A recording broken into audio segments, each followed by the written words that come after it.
10 cosas que no sabías sobre San Luis Potosí. Buenos días, tardes o noches. Hoy les voy a hablar un poco sobre San Luis Potosí durante la época colonial. ¿Listos? Vamos a regresar al pasado. Como ya saben, San Luis Potosí pasó por varias desgracias durante esta época. Fue una de las primeras ciudades en ser colonizadas por los españoles y tuvo varios conflictos debido a los cambios hechos por sus conquistadores.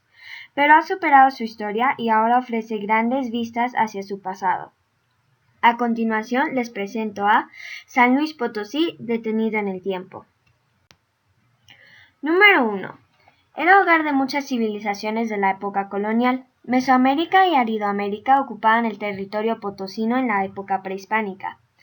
Tal vez fue habitado por otomíes, pero era dominado por huastecos, chichimecas y panes, quienes siguen viviendo ahí.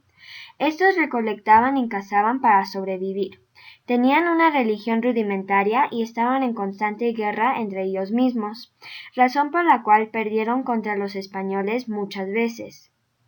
Actualmente los pames se localizan en los municipios de Ciudad del Maíz, Alaquines y Tamazopo, que se ubican en Santa María, Acapulco.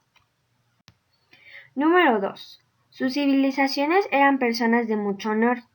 Los guachichiles siempre iban semidesnudos con la cabeza de larga penambre que caían sobre sus hombros. Tenían los rostros untados de almagre rojizo o con rayas negras. Usualmente tenían flechas o arcos en las manos. Las mujeres se cubrían con cueros de venado y se alimentaban con raíces y frutas. Los hombres eran muy buenos cazadores, especialmente de venados, liebres y otros animales del monte. Ellos llegaban a sacrificar a sus prisioneros al quitarles sus cabelleras y dejando sus cascos desnudos. A diferencia de los guachichiles, los huastecos eran agrícolas excelentes y productores de artes. Tuvieron su apogeo entre los años 100 y 900 a.C. Ellos eran influenciados grandemente por los toltecas. Número 3. Ahora, antes de empezar, es importante saber que, 70 años antes de la creación de Potosí, Hernán Cortés conquistó el territorio huasteca en 1522. Los españoles llegaron a las salinas del Peñón Blanco, que se ubica en el oeste. A principios de 1592 se descubrieron las minas de San Pedro, que ahora se conocen como la capital del estado llamado San Luis Potosí. Número 4. Eran sumamente religiosos y se basaban en lo sobrenatural. Su religión se centraba más en lo sobrenatural porque pensaban que daba las respuestas más lógicas a los fenómenos teóricos u ocurridos en la vida cotidiana, como la lluvia, el fuego, etc. Su práctica principal era atesorar a sus dioses. Investigadores encontraron que estos estaban relacionados a las enfermedades, a la vida, a la muerte, al nacimiento, a la naturaleza, al sol y a la luna. Valorizaban mucho a la tierra como el dador del crecimiento. Su motivo era que daba lugar al cultivo. El cultivo proporcionaba alimento que servía de comida para las personas de los pueblos, y eso colaboró con su implementación. También se valorizó porque la tierra ayudaba a curar enfermedades con métodos caseros, utilizando plantas, agua, etc. Número 5. Sus festividades siguen celebrándose hoy en día. San Luis Potosí era un lugar muy rico en cultura y en la celebración de estas tradiciones que han pasado de generación en generación. Sus creencias eran muy importantes para ellos.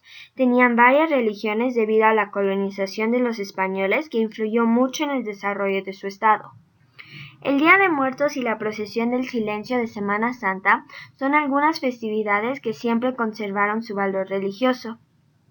Estos se llevaron a cabo en sus respectivos días y sirvieron para conmemorar a las personas que creían importantes, como sus familiares y santos. La Virgen de la Soledad es la protagonista en Semana Santa. Se hace un recorrido que empieza en el Templo del Carmen y se camina por todas las calles aportando cruces. Número 6.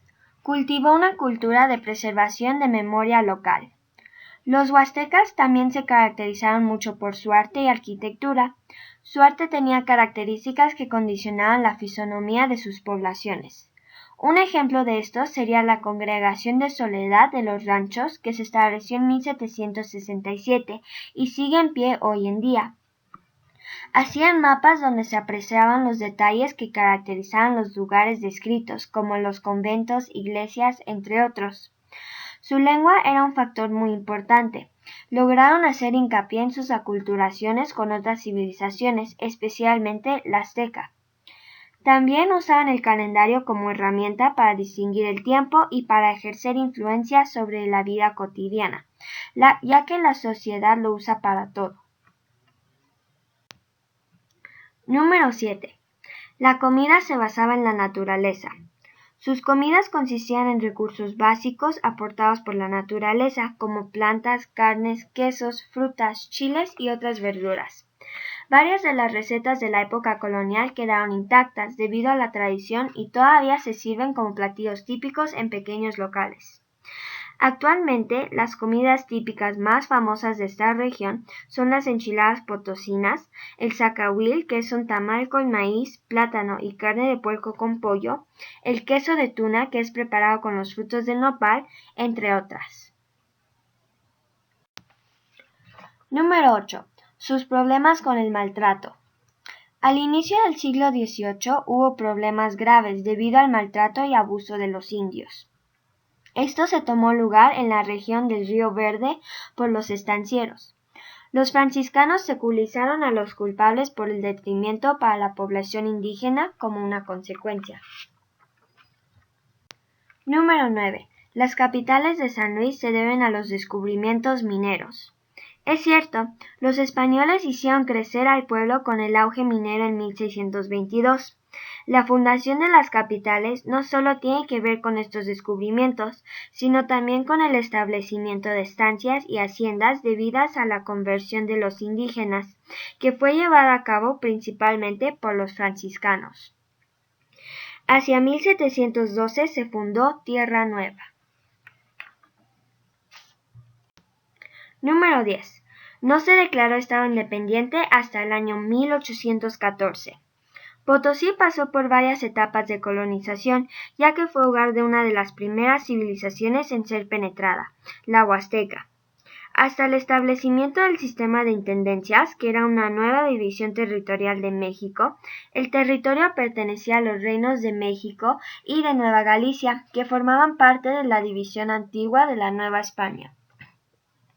No fue hasta el 22 de octubre de 1814, en el artículo 42, que Potosí fue declarado un estado independiente. Bueno, hemos concluido nuestro viaje a la época colonial. ¿Les gustó? Como pueden ver, San Luis Potosí era y sigue siendo un lugar mágico e interesante. Su historia es fascinante y a pesar de ser triste, el pueblo sigue siendo asombrosamente alegre. Recomiendo visitar este lugar lleno de tradiciones excepcionales y cultura magnífica. Gracias por su atención y espero que tengan un lindo día.